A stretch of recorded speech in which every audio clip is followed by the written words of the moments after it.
How's it going, everyone? Welcome back to another video on the channel. In this video I'm going to be adding an aesthetic mod to this C5 Corvette that I am building up. If you're not familiar with this car, this is my primary project car that I've been working on over the past few years, fixing it up, rebuilding it, modifying it, making it my own, and customizing it also with a bunch of different 3D printed parts. And so one of the things I've been wanting to add onto the car are some just aesthetic aero pieces. Not really functional, just add some, additional aftermarket kind of customized aesthetics to this car. And so in another video I recorded, I showed you guys installing a front splitter for this car.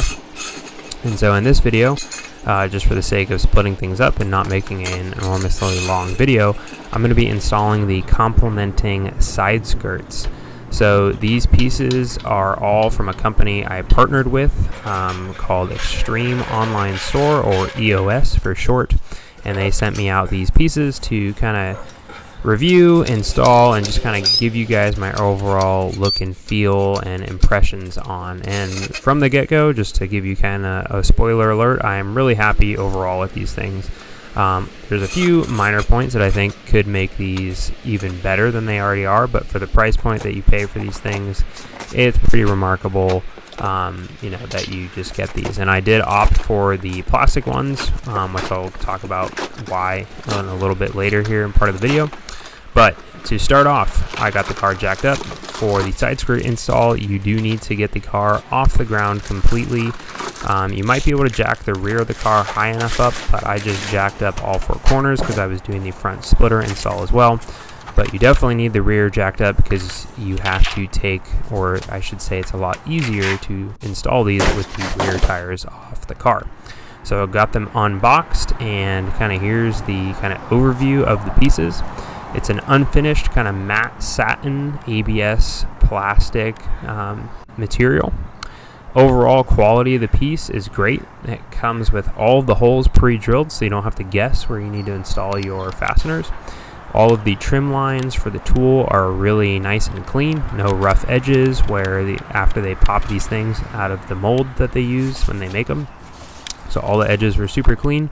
And so just kind of giving you guys now a look of the car stock before these go on.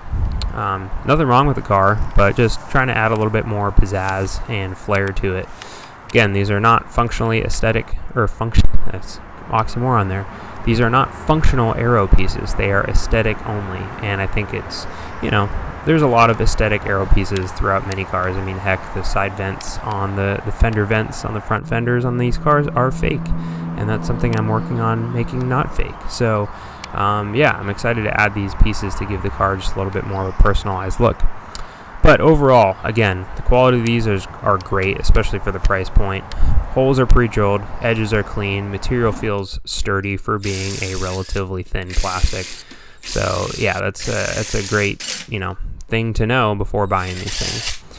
So taking the wheels off the car, nothing special here. If you've worked on a car, hopefully you've taken the wheels off before. Otherwise, you should probably watch a different YouTube video first. And also how to safely jack up your car. When you're jacking up your car, never just use the hydraulic jack. Just a public service reminder and announcement. Always use jack stands with the jack there to support it in the event the car slips off the jack stands. So taking the rear tires off, and also when you jack up the car, give it a good shimmy and shake. Once you get on the jack stands, make sure it's not easily going to slip off. So got the rear tires off. So one thing to note is that these pieces come with like a little bit of a rear wheel well flare out, and that's how the rear part of the side skirt you can theoretically mount this whole thing to just the bottom side of the car, but it would look a little weird. So this kind of helps blend the side skirt into the rear wheel well. So after watching some other people install this product and similar products, I saw them install this kind of rear flare out piece first, and then that kind of helps them to set the placement and alignment for the main side skirt piece.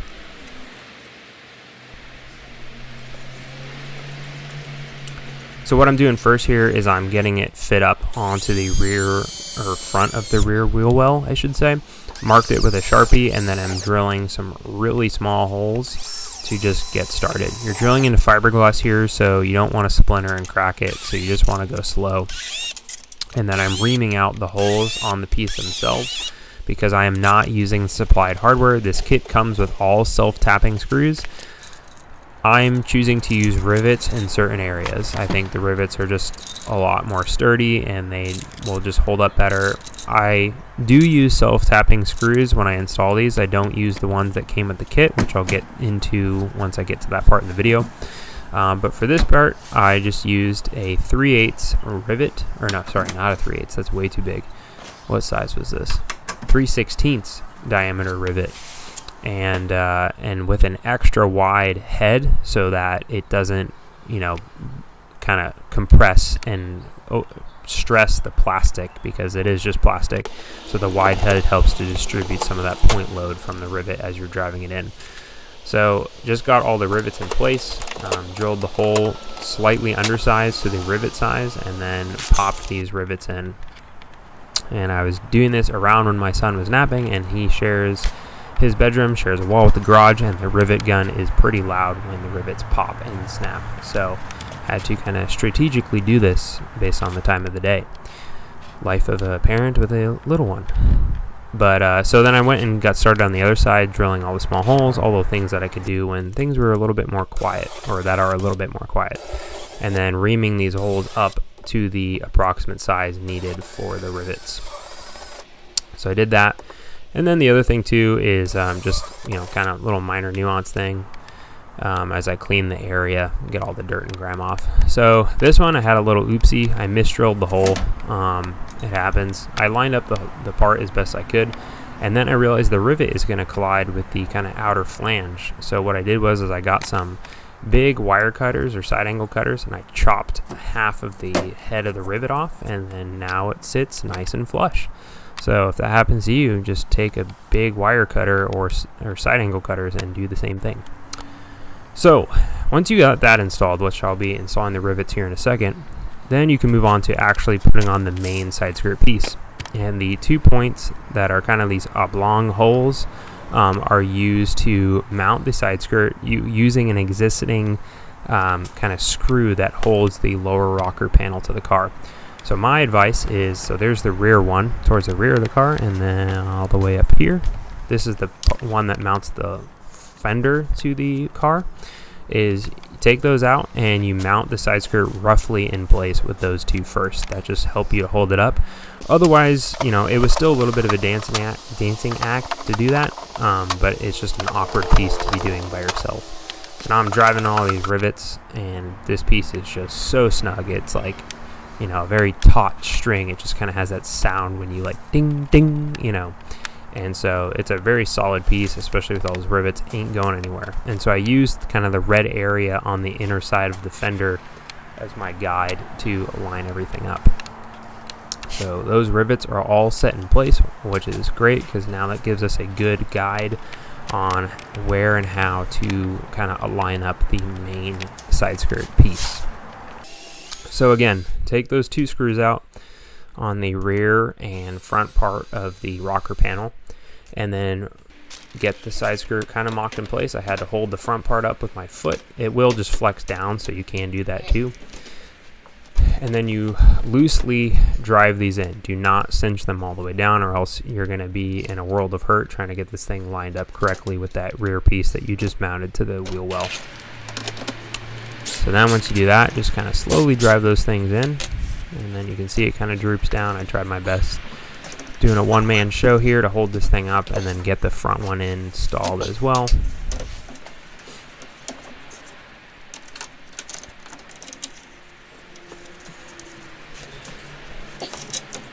So just trying to get that thing lined up, and then again lightly driving it in with my electric screwdriver there, and that'll help you to get it set in place.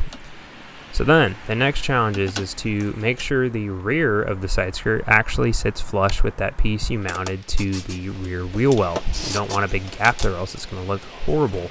You want that to be flush as much as possible. So while kind of pulling back on it, and again, this is why I left those two screws loose, that allows you to kind of slide the whole piece back. And then there's 3 fastener locations to mount that rear piece to the side skirt. Again, I think they intend you to use self-tapping screws, but when you have access to both sides of where the screw goes in, I don't like using self-tappers.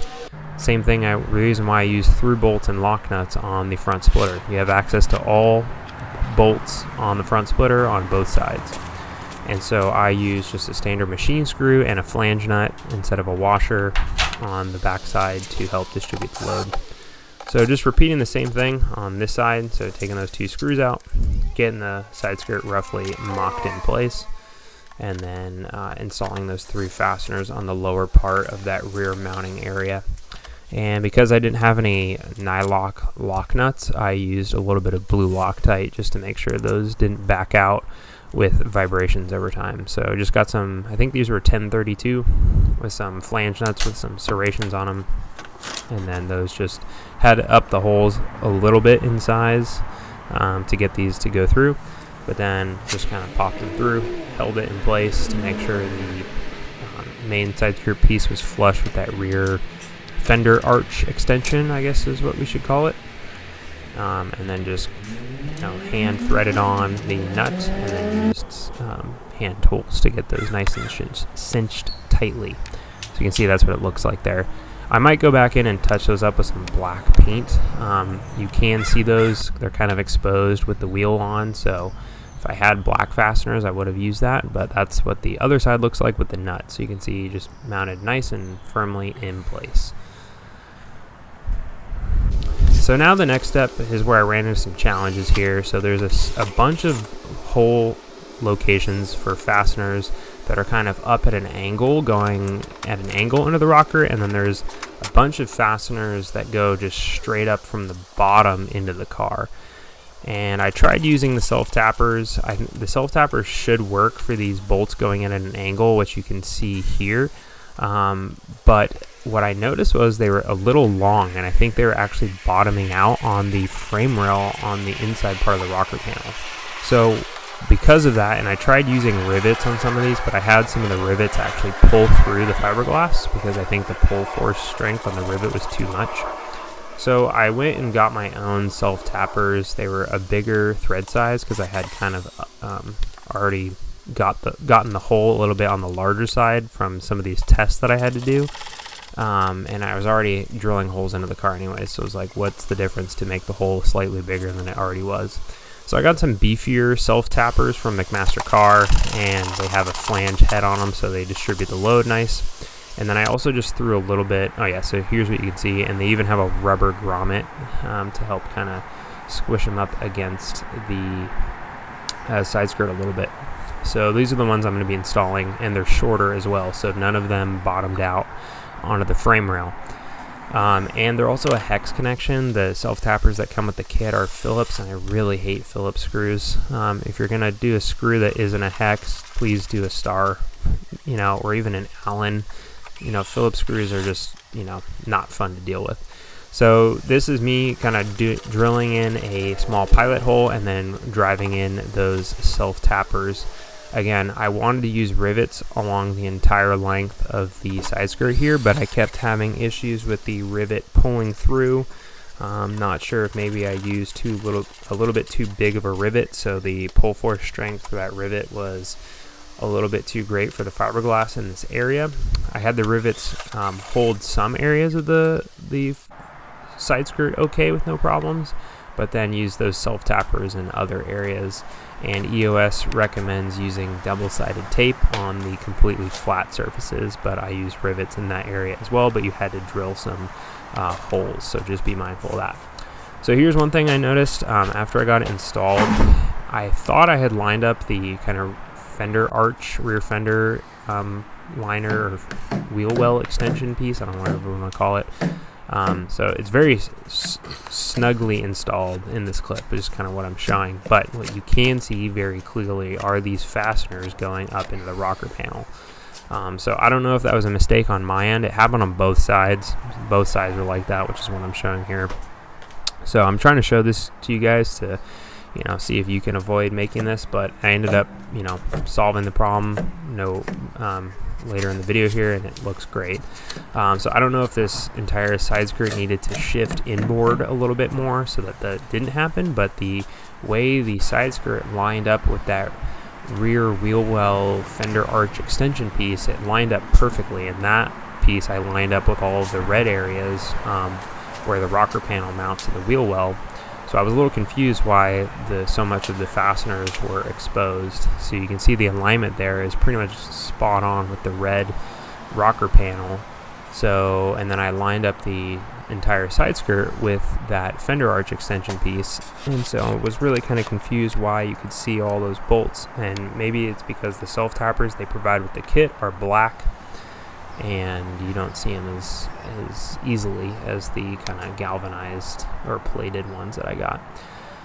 So just keep that in mind if you're installing these. You know, I've seen some people use rivets, and so I used just self tappers in that area where I couldn't use rivets. I tried to rivet it in as many places as possible that actually held the rivet, and if the rivet pulled through, then I just went up in size to the larger self tapper that I showed you guys.